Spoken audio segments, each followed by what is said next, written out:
সবাই কেমন আছো? আশা করি ভালোই আছো। আর আমিও ভালো আছি। আমার পরিবারও ভালো আছে এবং সুস্থ আছে। আমরা সকল বাঙালিরা অপেক্ষায় থাকি আমাদের বছরকার প্রথম দিনটি কিভাবে কেমন করে কাটাবো, তাই তো? কেউ হয়তো সকাল সকাল মায়ের মন্দিরে পুজো দিয়ে দিনটা শুরু করে।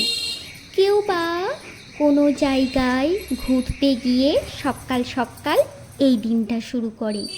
কেউ বা মনের মানুষের সাথে বা প্রিয় মানুষের সাথে ঘুরতে গিয়ে এইভাবে দিনটা শুরু করে।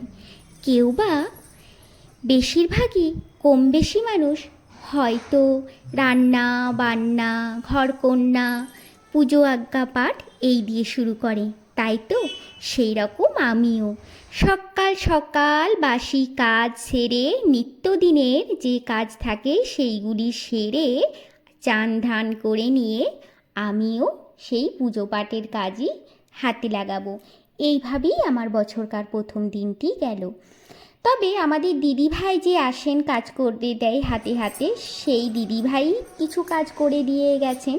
আর আমাদেরও তো নিত্য প্রয়োজনীয় কিছু কাজ থাকে, সেই বাসি কাজ সেরে নিয়ে সেইগুলি তারপরে করে নিয়ে স্নান ধান সেরে নিয়ে আলতা পরে নেব। কি বলো তো, আমাদের এই বাঙালিদের এই একটা চল থাকে, কোনো শুভ কাজে বা কোনো অনুষ্ঠান বাড়ি বা বিয়ে বাড়ি বা কোনো পুজো বাড়ি বা কোনো মন্দিরে পুজো দিতে যাব, আলতা পরার এই চলটা আছেই, তাই না? সেই আমিও সকালবেলায় স্নান সেরে নিয়ে আলতা পরে নিয়েছি। আর এইদিকে দেখো সানটা মানে মাটিটা এত রোদ্দুরে গরম হয়ে গেছে, আমি আর চলতে পারছি না, মানে পা দিতেই পারছি না। কি বলো তো, আলপনা দিচ্ছি যেহেতু, তার জন্য চটি পড়তে পারছি না। এইদিকে মাথায় ঢাকা নিয়ে নিয়েছি, মানে মাথায় ঘোমটা নিয়ে নিয়েছি, এত রোদ্দুর। আর এইদিকে চটিও পরিনি, যেহেতু আলপনা দিচ্ছি, তো সেই জন্য কি করব, তো চলো সকাল সকাল চান টান সেরে নিয়ে আমি আগেই কিন্তু মানে শাড়ি পরার আগেই কিন্তু আমি ঠাকুরকে জল দিয়ে নিয়েছি, মানে তুলসী মঞ্চে জল দিয়েছি এবং ধূপ দেখিয়ে নিয়েছি।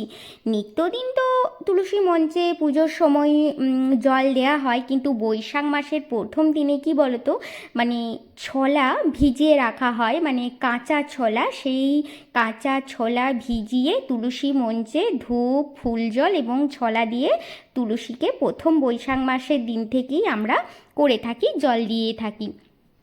তো আমিও সেরকমই আর কি করলাম, এটাই আমার প্রথম আর কি কাজ। তারপরে এইদিকে আমাদের দিদিভাই কাজ করতে আসবেন, যে নিত্যদিন আমাদের কাজ করেন বাড়িতে। তো সেই দিদিভাইয়ের জন্য তাড়াতাড়ি আমি বাসি কাজ সেরে নিয়ে চান টান করে নিয়ে ঠাকুরকে একটু জল দিয়ে নিয়ে আমি কিন্তু খাবার বানিয়ে নিলাম, লুচি পায়েস ঘুগনি বানিয়ে নিলাম। যেহেতু দিদিভাই আসবে, সেই দিদিভাইকে দেবো, আগে দিদিভাইয়ের থেকেই আগে শুরু করি। তো এইদিকে দেখো পয়লা বৈশাখের দিন আমি কিন্তু মা লক্ষ্মী এবং আমাদের সিদ্ধিদাতা আমাদের গণেশ ঠাকুরের জন্য ঘট পেতে নিয়েছি। প্রতি বৃহস্পতিবারেতেও ঘট পাতা হয়, তো সেই পয়লা বৈশাখের দিনেও আমি ঘট পাতলাম। আর কিন্তু বৃহস্পতিবারের দিনে আমি আর ঘট পাতবো না, যেহেতু পয়লা বৈশাখের দিন ঘট পেতেইছি, তারপরে বৃহস্পতিবার হচ্ছে, সেদিনে আর ঘট পাতিনি। তো যাই হোক, এইদিকে পুজো পাঠ করা হলো, যেমন নিত্যদিনের পুজো হয় একটি ছোটোখাটো, সেই রকমই সেটা আমি বাড়িতেই করেছি। তো এইদিকে দেখো বাড়িতে তো যেসব ফুল ফোটে, সেই ফুলগুলি তো সাজানোর জন্য, সেই ফুলগুলি তো পুজোর কাজে দেয়া হয় না। আর যে ফুলগুলি হয়তো পুজোর কাজে দেয়া হয় সেগুলি হয়তো তোলা হচ্ছে, মানে জবা ফুল, লাল জবা, ঘিয়া ঘিয়া কালারের জবা এবং সাদা জবা এবং অন্যান্য যে ছোটো ছোটো সাদা ফুল ফোটে, সেই ফুল দিয়ে পুজো করা হচ্ছে। আর এদিকে আমাদের শীতকালে গাঁদা ফুলও ফুটেছিল, কিন্তু এখন আর ফোটেনি, তো কিনে নিয়েই আসা হয়েছিল, পান কলা আম পল্লব এসব। তো তো সেই দিয়ে পুজো দেওয়া হয়েছে। আর এদিকে বাড়ির গাছেও ফুল ফুটেছে, আর যেগুলো সাজানোর জন্য বাগান সাজানো হয় সেইগুলো তো ফুলে আর পুজো হয় না, সব ফুল তো আর পুজোতে দেওয়া যায় না। আর এইদিকে না এক গাছ রঙ্গন ফুল ফুটে থাকে, সেটাই এক ঝাঁক তুলে নিয়ে আমার খোপায় এঁটে নিয়েছি। আর এদিকে মায়ের চরণে দিয়েছি লাল জবা, এবং যেসব আমাদের তারা মা আছে এবং কৃষ্ণ কালী মা আছেন এবং আমাদের বড় মা আছেন, সেই সব ঠাকুরকে আমরা জবা ফুল দিয়েছি। আর এই দিকের একটা আমাদের এখানে রাখা আছে বড় মা, এই বড় মাকে দিলাম আমি রঙ্গন ফুল।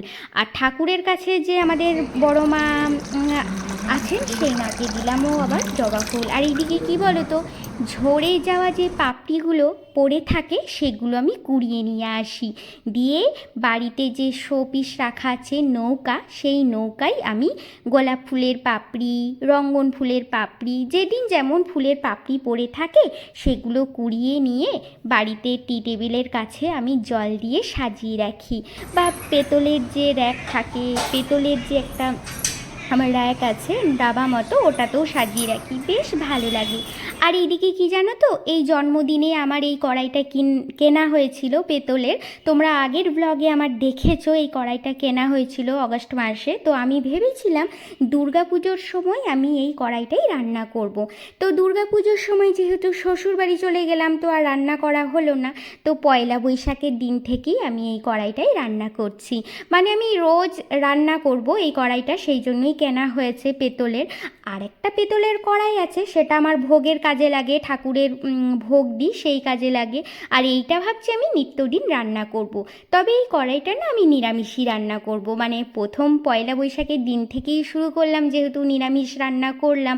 আর সেই দিনে না আমরা নিরামিষই খেয়েছিলাম পুরো, যেমন করেছিলাম কুমড়োর তরকারি, আলু পোস্ত, বেগুন ভাজা, পটল ভাজা, ডাল, পনিরের তরকারি, এইগুলিই করেছিলাম, শাক ভাজা। সেদিনে যেহেতু নিরামিষ খেয়েছিলাম মানে দিনটা, তো ভাবলাম রাত্রিবেলায় যদি কোথাও ঘুরতে যাই তো তখন দেখা যাবে। তো আর রাত্রিবেলাও সন্ধ্যাবেলাও আর কোথায় ঘুরতে যাওয়া হলো না। তো সেই গোটা দিন বা সেই দিনটাই পুরো আর কি নিরামিষ খাওয়া হলো। তো এমনি অন্য নিরামিষ কড়াই আছে, মানে আমার শ্বশুর শাশুড়ি মা যখন আসেন তো তখন ওই নিরামিষ কড়াইগুলি রান্না করি, হাঁড়ি কড়াই। তো তখন আর পেঁয়াজ রসুনের ঠেকাঠেকিতে রান্না করি না। তো আমি ভাবলাম এটাও আমি নিরামিষই রাখবো, মানে আমি রোজ দিনই রান্না করব, নিত্য প্রয়োজনীয় যে রান্না হয় সেগুলি করব। তো পেঁয়াজ বা আঁশের ঠেকাবো না। আবার যখন পেতলের আরেকটা ভাবছি কিনবো, তো সেটা পেঁয়াজ আঁশ এইগুলি ঠেকাবো। তো এটাই আর কি আমি ভাবছি, আজ থেকে নববর্ষের দিন শুরু করলাম, তো নিরামিষই রান্না করি।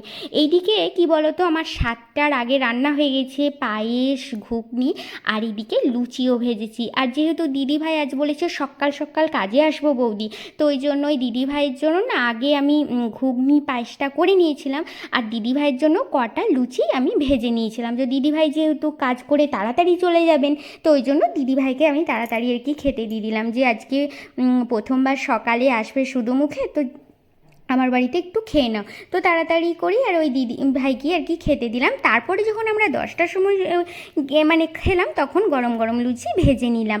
আর এইদিকে জানো তো, আমি সেই 10টায় শাড়ি পরেছি, এই নতুন শাড়িটা, আর শাড়িটা সেই ছাড়লাম 3টেই। মানে এই শাড়িটা পরে আমি খাইনি, যেহেতু আমি 3টের সময় খেলাম আমরা সবাই। তো শাড়িটা পরেই ছিলাম, রান্না বান্না করলাম নতুন শাড়ি পরে। আর এত গরম দিয়েছিল সেদিনটা কি বলবো। তো যাই হোক বন্ধুরা, তোমরা সবাই ভালো থেকো, সুস্থ থেকো, আমার ভিডিও দেখে রেখো, আমার ভিডিওর অপেক্ষায় থেকো, আর আমায় মনে রেখো, আমার ভিডিওর অপেক্ষায় থেকো। আজকে আসি, টাটা। আবার আসবো অন্য কোনো নতুন ভিডিও নিয়ে, কেমন? টাটা।